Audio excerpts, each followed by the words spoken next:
یہ حکیم لقمان کون تھے جن کا ذکر قرآن حکیم کی سورہ لقمان میں آیا ہے؟ کیا یہ پیغمبر تھے یا پھر اصحاب الکہف کی طرح عام اولیاء اللہ میں سے ایک ولی تھے؟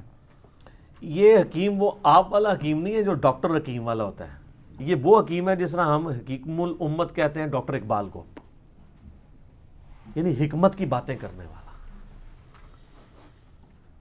یہاں پہ بھی حکمت کے اقوال پیش کیے جاتے ہیں نا، تو ڈاکٹر اقبال کے اشعار پیش کیے جاتے ہیں، ان کی باتیں کوٹ کی جاتی ہیں، ان کے وہ خطبات reconstruction of religious thoughts in Islam, اس کی کوٹیشنز کی جاتی ہیں۔ تو ہمارے جس طرح ایک بچے کو بھی پتہ ہے کہ حکیم اقبال سے مراد ڈاکٹر اقبال وہ حکیم نہیں ہے، نہ وہ ڈاکٹر تھا وہ والا ڈاکٹر جو پڑیاں یا دوائیاں دیتا ہے، ان کی پی ایچ ڈی بھی فلسفی میں تھی۔ حکیم لقمان بھی اس قسم کے ایک تھنکر تھے۔ بیسیکلی یہ سوڈان کے رہنے والے تھے، حبشی النسل غلام تھے۔ عرب کے لوگ ان کے اقوال سے واقف تھے، جس طرح ہمیں بچپن میں ہی اشعار آتے ہیں کہ محمد سے وفات ہونے تو ہم تیرے ہیں۔ ہمارے چھوٹے بچوں کو یہ شعر آتے ہیں، اسکول میں سن لیے، لب پہ آتی ہے دعا بن کے تمنا میری۔ ڈاکٹر اقبال کو وہ جانتے نہیں ہوتے لیکن اشعار سنتے ہیں۔ اسی طریقے سے عرب کے لوگ حکیم لقمان کی کہاوتیں، حکیم لقمان کے واقعات وہ بچپن سے سنتے تھے، ان کے محاورے ان کو ایک ریسپیکٹیبل پرسنالٹی سمجھتے تھے، بس اس سے زیادہ کچھ نہیں تھا۔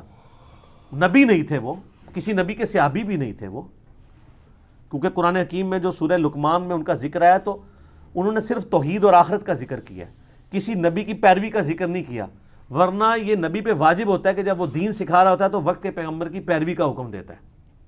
وہ ایک عام انسان تھے جو دین فطرت کے اوپر تھے، یعنی انہوں نے نیچر کو آبزرو کیا۔ یہ فطرت ایک توئیں والی ہوتی ہے، وہ فطرت نیچر ایک ہے تا، جہاں پہ کسی پیغمبر کا پیغام نہ پہنچا ہو لیکن فزیکل فینومینا آف نیچر، قانون قدرت کو، التذکیر بھی لا اللہ کو آبزرو کر کے ایک بندہ اللہ تک پہنچ جائے۔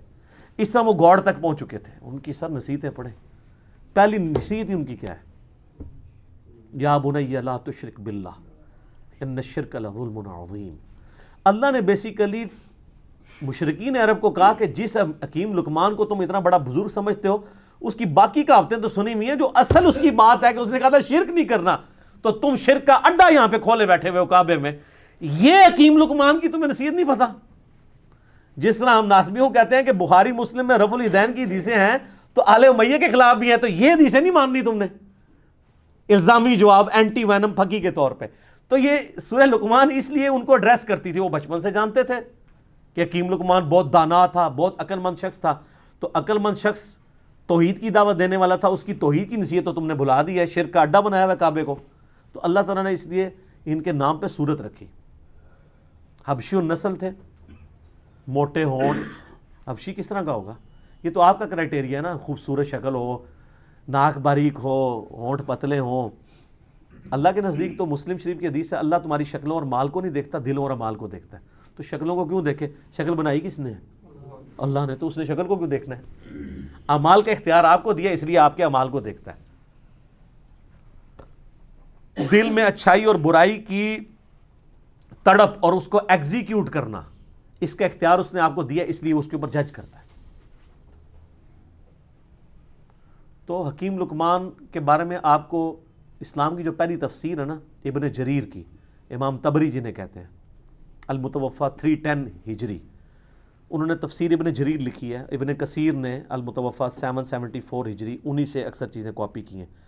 تو آپ سورہ لقمان کے تعارف میں جائیں گے، انہوں نے حکیم لقمان کے کافی واقعات لکھے ہوئے ہیں کہ یہ کتنا دانا شخص تھا اور کس طرح یہ اصلاح کرتا تھا۔ ایک دفعہ ان کے آقا نے ان کو کہا، ایک بکری دی اور کہا ذبح کر کے اس بکری کے سب سے بدترین جو پارٹس ہیں نا وہ لے آؤ۔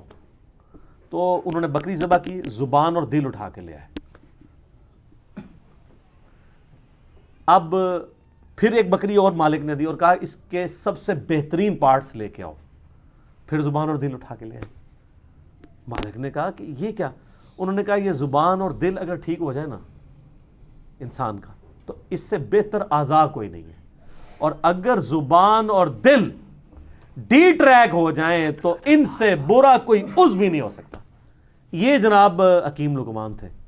تو اللہ تعالیٰ نے مشرکین عرب کو کہا کہ ان کی توحید کی نصیحتیں، پھر آخرت میں پیشی کی نصیحتیں. حکیم لقمان کی نصیحتوں میں میرا پورا لیکچر ہے، مسئلہ 177.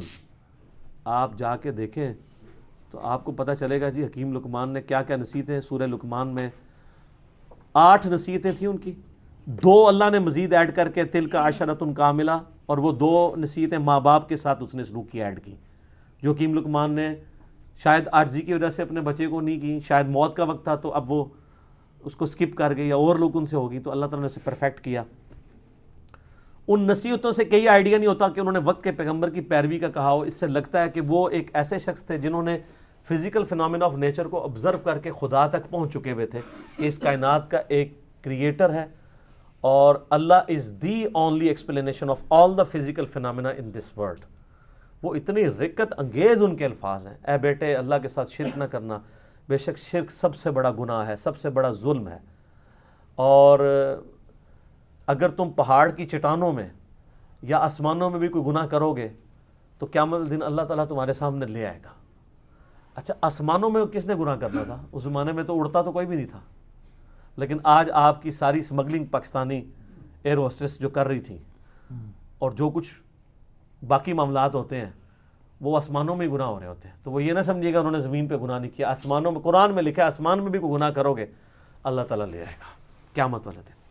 وَمَن يَعْمَلْ مِثْقَالَ ذَرَّةٍ خَيْرًا يَرَهُ فَمَن يَعْمَلْ مِثْقَالَ ذَرَّةٍ خَيْرًا يَرَهُ وَمَن يَعْمَلْ مِثْقَالَ ذَرَّةٍ شَرًّا يَرَهُ. ذرہ برابر نیکی بھی کرو گے وہ بھی لے آئی جائے گی، اور ذرہ برابر گناہ کرو گے وہ بھی قیامت والے دن تمہارے سامنے لا کے رکھا جائے گا. ہاں بھی جواب دو اللہ کو. تو یہ حکیم لقمان نہ تو کوئی پیغمبر تھے، نہ کسی پیغمبر کے فالوور تھے، نہ کوئی صحابی تھے کسی پیغمبر کے، نہ کوئی تابعی تھے. ایک سلیم الفطرت انسان تھے جو خدا تک پہنچ چکے ہوئے تھے، اور ایسا شخص اہل فطرت کہلاتا ہے. یعنی فطرت ایسا شخص جس تک، یہ تا کے ساتھ ہوتا ہے، جس تک وقت کے پیغمبر کی دعوت یا کسی پیغمبر کی دعوت نہ پہنچی ہو، ایسے شخص کے لیے صرف ایک اللہ کو ماننا اور آخرت کا یقین کر لینا کافی ہے.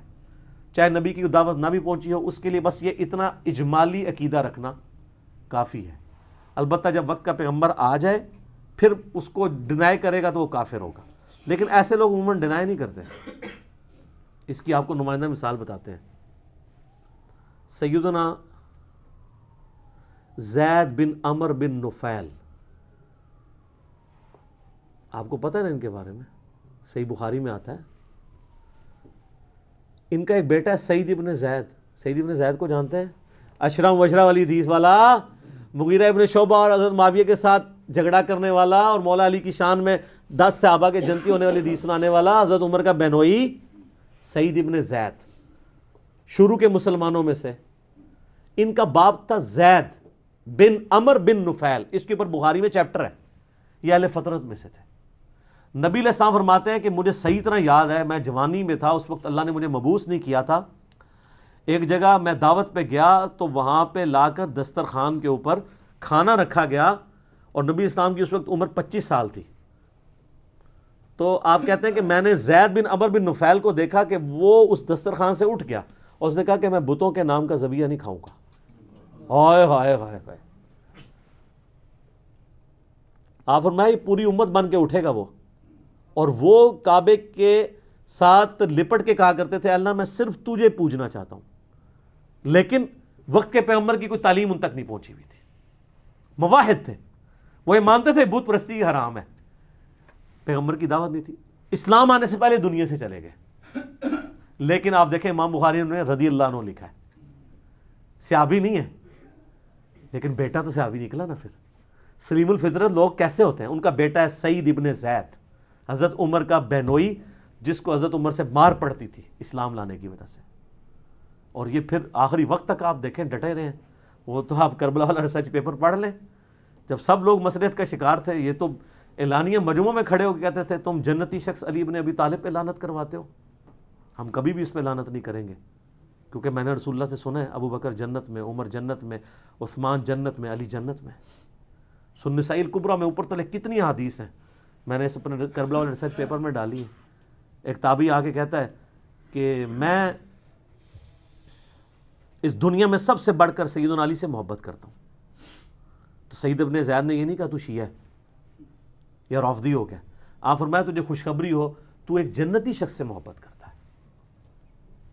دیکھیں جی حضرت علی کی جن لوگوں نے صحبت کی ہوئی تھی نا، حضرت علی کی انہوں نے زہد کی زندگی اور ان کی اخلاقی اقدار، ان کی انصاف پہ مبنی زندگی اور تقوی والی زندگی دیکھی ہوئی تھی نا، وہ حضرت علی کو as a role model accept کرتے تھے اس زمانے میں بھی.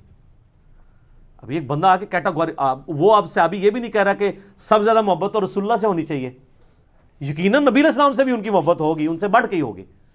انہوں نے فوراً کو کہا تمہیں خوشخبری ہو، تم ایک جنتی شخص پہ سے محبت کرتے ہو. پھر سنن نسائی الکبریٰ میں ہی موجود ہے، ایک شخص آ کے جو ہے وہ اس طرح آگے شکایت کرتا ہے کہ جی یہ لوگ حضرت علی پہ سب و شتم کرواتے ہیں. تو سعید بن زید کہتے ہیں کہ یہ ہمیں کہتے ہیں ہم اپنے بھائیوں پہ لعنت کریں، لیکن ہم اپنے بھائیوں پہ کبھی بھی لعنت نہیں کریں گے، کیونکہ میں نے رسول اللہ صلی اللہ علیہ وسلم سے 10 بندوں کے بارے میں سنا ہے کہ وہ جنت میں، اور اس میں 10ویں وہ خود تھے. عشرہ مبشرہ میں ہے زید بن عمرو بن نفیل کا بچہ سعید ابن زید. تو 9 کے نام بتا کے چپ کر جایا کرتے تھے. ویسے ساڑھے ورگا ہونا کہتا سر پہلا تو میں جے اگے تو گنتی دسنے. وہ پہلے باقیوں کے نام بتاتے تھے اور اینڈ پہ کہتے تھے ایک 10واں شخص بھی ہے.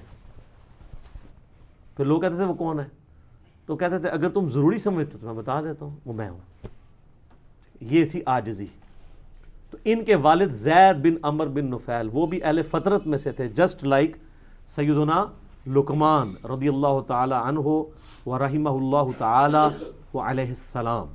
اور سر کیا خوش نصیبی ہے، اللہ کو مواحد کتنا پسند ہے کہ نہ وہ صحابی ہو، نہ وہ تابعی ہو، نہ کسی پیغمبر کی اس نے صحبت کی ہو، نہ کسی پیغمبر کا کلمہ پڑھا ہو، لیکن ایک اللہ کا ماننے والا ہو، شرک سے بیزار ہو، آخرت میں اللہ کی جواب دہی کا یقین رکھتا ہو. اس کے نام پہ پوری سورت ہے، اور اللہ تعالیٰ اس کے اقوال کو توحید کی دعوت کے لیے رول ماڈل کے طور پہ مشرکین عرب کے سامنے رکھ رہا ہے. آپ ذرا دیکھیں کہ حضرت لقمان، سر اس سے یہ پتہ چلا لوگ کہتے ہیں نہیں ساری دنیا برباد ہوگی، اور دنیا تو برباد ہونی ہے، غریباں دی اور ہونی ہے. آخرت آپ اپنی دنیا میں بڑے سے بڑے امیر آدمی سے بھی اچھی کر سکتے ہیں، وہ آپ کے اپنے اختیار میں. لقمان نے کر کے بتائی ہے نا. نہ نبی ہے نہ کوئی صحابی ہیں. اگر نبی ہوتے تو کہتے میری پیروی کرنا، نبی تو کہہ کے جاتا ہے. نبی علیہ السلام نے ہمیشہ اپنی پیروی کا حکم نہیں دیا. تو اگر آپ نبی بھی نہیں، صحابی بھی نہیں، تابعی بھی نہیں، ایک عام اہل فطرت میں صرف اللہ کو ماننے والے ہیں، تو اللہ کو اتنے پیارے ہیں کہ آپ کے نام پہ سورت آ جائے گی.